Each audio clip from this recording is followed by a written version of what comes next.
Emily Waldorf was 17 weeks pregnant when her preschooler found her curled up on the floor in the bathroom. Her amniotic sac was literally coming out of her.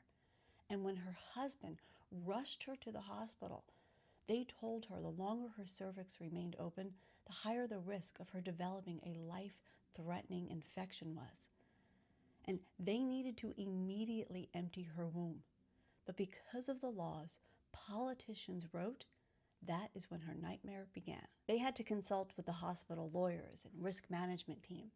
One doctor told her she could go home and she could wait until she hemorrhaged, and that if the umbilical cord came out of her, she could cut it and then just come back to the hospital in a diaper, and maybe then they would treat her. But she chose to stay in the hospital, and for days they refused to treat her. At one point, a blood clot came out of her, over 3 inches long, and she was starting to develop a fever.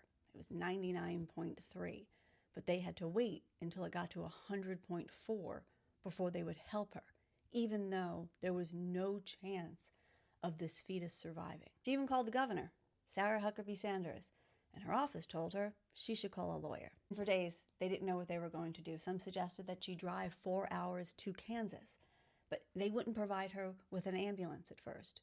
And any private ambulance company they contacted with said that she was unstable and they wouldn't take the chance in transporting her. After 5 days of becoming dangerously close to losing her life, her fertility, everything, the hospital finally agreed to transfer her to Kansas, where they don't have any bans against treating women for miscarriages. But first she had to repeat this statement: "I no longer want to receive care here. I would like to transfer to another hospital with a higher level of care." They were trying to cover themselves legally because letting her lose her life would have been fine under the law, but saving it was against the law.